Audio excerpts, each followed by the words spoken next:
Welcome to Seeking to Remain. This is my alternate location. We are up in the mountains in Colorado on spring break with our family, and I had hoped to record this video last week, but you heard what happened last week. If you didn't, you can check out one of my little shorts that I've been trying to put out. I had some recording issues. So here we are up in the mountains at this beautiful cabin. This cabin actually belongs to my husband's family. It's been in their family. His great-grandparents built it. No, I think I said too many greats there. His grandfather's father. So my kid's great-grandparents. So they're the fifth generation to be at this house, which is just amazing.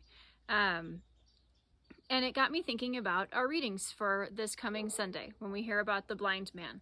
And the very first question that the apostles ask Jesus is, Rabbi, who sinned, this man or his parents, that he was born blind? Jesus answered, neither he nor his parents sinned. It is so that the works of God might be made visible through him. For the Jewish people, this was a common thing, that the sins of your parents then became afflictions that you would have to suffer through. They had seen this happen in the wilderness. They had seen this happen in exile. The sins of the previous generations were then played out, and the consequences were played out in their children. So the disciples are asking him a very Jewish question. Who sinned? Whose fault is this? Why is this man in blindness? Why has he been cursed with this? What is the point? And Jesus turns the tables yet again. He says, no, it's not that his parents sinned, and it's not that he sinned. The reason for this affliction is to give God glory, so that I could come and I could show you and reveal to you more of who I am.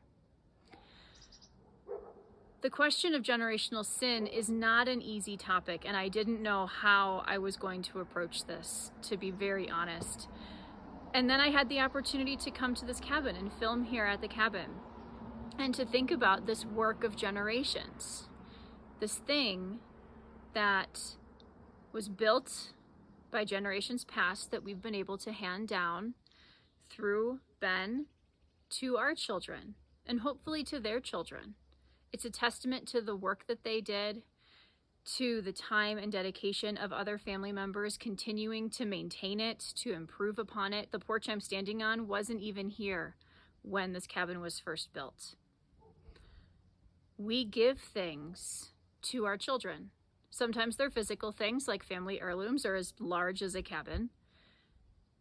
We also give personality traits. We give tendencies. We give inclinations. Some of them are good and some of them aren't.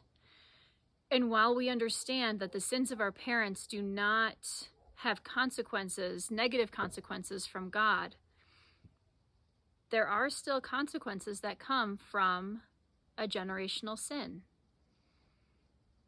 And that's hard. That's really hard. For this week, think about your family. Think about the wonderful things that you have received from them. Thank God for those things. Think about the things that maybe haven't been so wonderful. Perhaps you see yourself falling into the same traps as your mother or your grandfather. Perhaps you see your sister following the same path as an aunt that led to so much suffering. Take some time this week to pray about your family. Think about yourself as a son or daughter. And then if you're a parent, think about your sons and daughters. What are you giving them? What good and wonderful things? What things do you need to take a step back from? Ours is a generational faith. It's something that we pass down. How are you choosing to pass your faith along to your children, to your grandchildren? How are you passing your faith to those who are around you, your co-workers, your friends, other family members? Jesus heals the blind man and opens his eyes and he also opens the eyes of those around him. I hope that your time in prayer is fruitful and beneficial. I hope it encourages you to talk to some people in your family. Perhaps it's time to heal some wounds. Perhaps it's time to have some hard conversations. Perhaps it's time to joyfully celebrate the good things that have been happening in your lives.